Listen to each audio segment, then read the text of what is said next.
Bonjour à toutes et à tous, je suis Damien Louvet, expert en communication et j'accompagne Romain Hugo, expert en stratégie d'entreprise. Nous poursuivons notre série de podcasts intitulée Un mot peut en cacher un autre. Rappelez-vous, le premier volet de cette série était Égalité versus équité. C'est parti. La frontière délimite un lieu où elle transforme les différences en complémentarité et leur fait partager un avenir commun.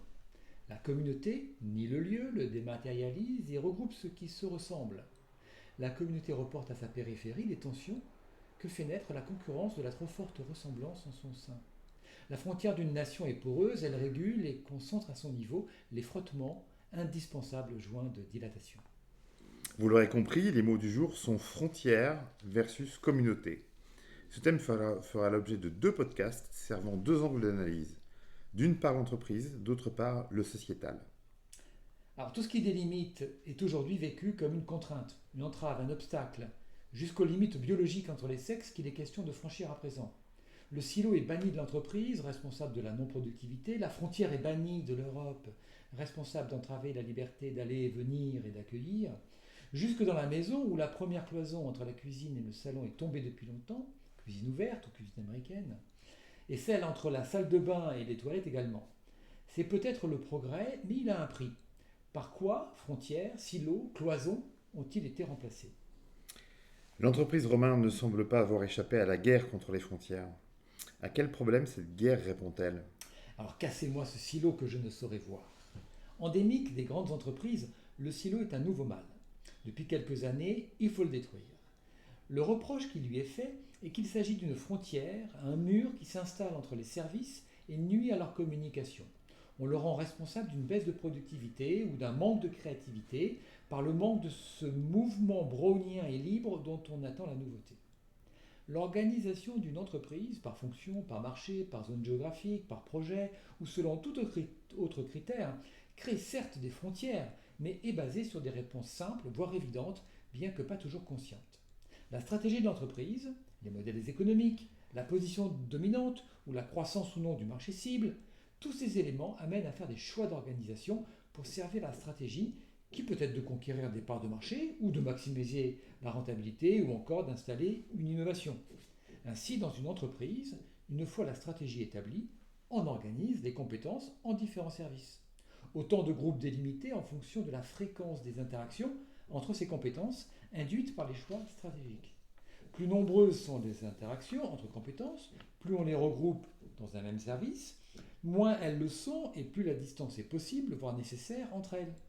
Et plus on installe donc de frontières et également d'instances de coordination qui animeront et géreront les interactions moins fréquentes.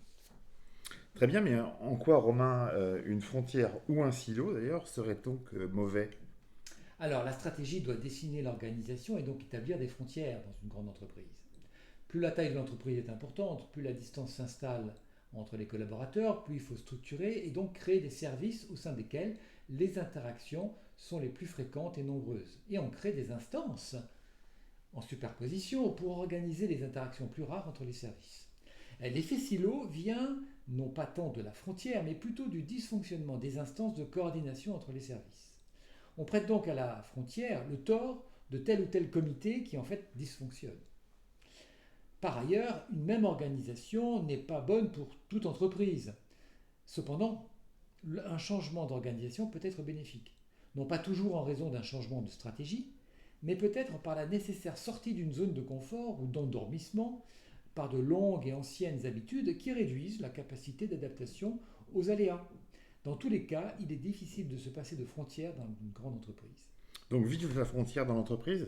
Oui, disons que c'est la réponse à la grande taille de certaines entreprises. Quand on se trompe dans l'organisation et que cela ne marche pas bien, influencé par les modes, les fausses évidences, on peut en rendre responsables les frontières entre les services qu'on qualifie alors de silos. Alors que ça peut être l'organisation qui est incompatible avec la stratégie, par exemple. C'est d'ailleurs assez pratique, car ainsi on ne souligne pas l'incompétence des chefs qui ont présidé à l'organisation, mais celle des collaborateurs à qui on reproche de ne pas se parler. Il s'agit alors de casser les silos, un peu comme l'Union européenne veut casser les frontières et les nationalismes accusés de tous les maux. Ok, Romain, mais alors qu'est-ce qui se passe quand les frontières disparaissent? C'est intéressant, il se passe la dématérialisation des frontières. Là, on pourrait presque croire que c'est bienvenu à l'heure de la transition numérique.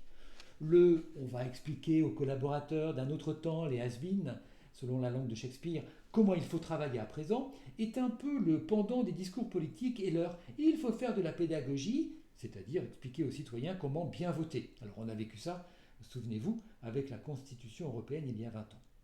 La frontière donc n'est pas nécessairement une mauvaise chose, c'est l'endroit la place qui importe, comme la mise en place des bonnes instances de coordination qu'elle nécessite.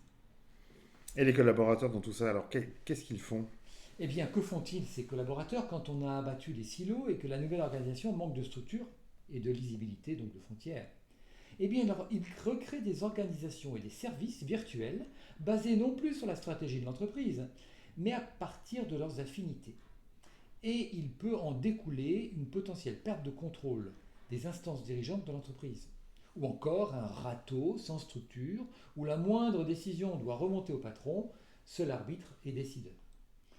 Car il y a un besoin de sentiment d'appartenance et d'attachement chez les collaborateurs. Si on leur retire un espace à taille humaine, le service, ou le silo si vous voulez, où ils peuvent évoluer en sécurité, eh bien ils vont créer d'autres qui correspondront à leurs besoins, mais peut-être pas à ceux communs de l'entreprise. Mais en quoi la suppression de frontières peut-elle être néfaste dans ce cas? L'être humain ayant un besoin de communiquer et un besoin d'appartenance, l'affaiblissement des structures d'une entreprise va appeler le renforcement d'autres moyens de communication et d'appartenance. Alors on va répertorier les réseaux suivants, sans préjuger de ce qui est bon ou mauvais, et qui viendront se substituer. Soit le réseau informel construit sur les affinités individuelles en interne dans l'entreprise, soit des réseaux plus ou moins formels basés sur des relations externes, comme le quartier, des activités sportives, culturelles, caritatives que peuvent avoir les collaborateurs, soit encore des réseaux très organisés, professionnels ou idéologiques. Ces réseaux vont exercer une influence sur l'entreprise qui pourrait être bonne ou néfaste.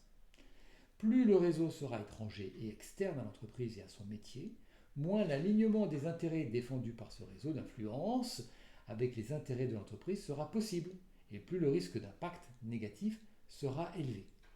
Alors un réseau professionnel représentant par exemple le métier de l'entreprise ou une fonction à son sein, bien qu'externe, sera plus facilement contrôlé, aligné et aura un impact positif. Un réseau occulte ou idéologique présentera en revanche des risques élevés de divergence. Qu'est-ce que tu entends, Romain, par réseau idéologique? Alors rappelons rapidement que ces réseaux se substituent aux frontières qu'on a abattues. Disons que un réseau idéologique est peut-être un réseau philosophique, moral, politique, confessionnel, pour ne pas les réduire au terme assez péjoratif aujourd'hui d'idéologique. On va y retrouver la religion, les loges maçonniques, les partis politiques. Prenons deux exemples qui nous intéressent là à court terme, les réseaux confessionnels et les réseaux maçonniques.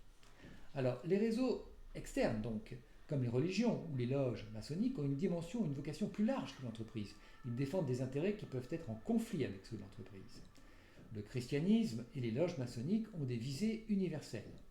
Les deux clament leurs bonnes intentions et les deux entendent relever ou développer l'humain, ce qui devrait in fine profiter à l'entreprise. Mais il est des différences importantes entre ces deux-là. On trouve dans le christianisme trois caractéristiques qui limitent les risques de conflit entre l'entreprise et la religion. Une séparation du spirituel et du temporel. Souvenez-vous de cette phrase de Jésus-Christ, « Rendez à César ce qui est à César et à Dieu ce qui est à Dieu ». Et cela évite de sacrifier l'un à l'autre. Deuxième point, l'éducation ou la complémentarité et à la diversité dans le christianisme. C'est la métaphore qu'on retrouve dans la Bible du corps qui décrit l'Église, qui invite à accepter les différences et à en faire un bénéfice. Et enfin, la justice déléguée à Dieu et donc l'absence de vengeance par le chrétien, les expressions « à moi la vengeance » dans la Bible, Dieu fait pleuvoir sur les bons comme sur les méchants sans distinction. Eh bien, on est d'ailleurs là dans le même registre que la justice humaine, on n'est pas censé se rendre justice soi-même. Donc ces trois éléments, finalement, tempèrent l'influence du réseau externe ou le transforment en un impact positif. On trouve à contrario, dans la franc-maçonnerie, plus de risques de conflits d'intérêts selon moi, puisque celle-ci a des pratiques d'entraide exclusive où le bénéfice du réseau et de l'individu prime sur le bénéfice de l'entreprise, voire même prime sur l'équité ou l'égalité. D'accord, Romain. Qu'est-ce qu'on peut dire donc pour conclure cette première analyse de la frontière dans l'entreprise? L'organisation d'une entreprise dépend de sa taille et de sa stratégie. Il serait dangereux de la faire dépendre des modes. Une entreprise peut en effet sereinement organiser et gérer les frontières, trouver le bon découpage des services et les instances de coordination pour une stratégie commune, sans sacrifier au mode de la société civile. La frontière comblera un vide qui, à défaut, serait remplacé par des réseaux d'influence dont l'impact ne serait pas toujours cohérent avec la stratégie de l'entreprise. Nous aborderons dans un deuxième volet les questions sociétales et la frontière. Nous y verrons que le développement de l'individualisme comme du consumérisme relativise, peut-être à tort, le besoin d'un avenir commun, symétrique de la stratégie pour l'entreprise, et explique en partie la remise en cause de la frontière. Merci Romain. Nous arrivons au terme de notre deuxième podcast Frontières versus communauté. Je vous rappelle que le premier était égalité versus équité. Merci de nous avoir écoutés. N'hésitez pas à prendre la parole pour partager vos avis, vos convictions, vos oppositions. Nous y répondrons bien évidemment. Nous vous donnons rendez-vous dans les prochaines semaines pour un deuxième volet de Frontières versus communauté dans la série Un mot peut en cacher un autre. À bientôt.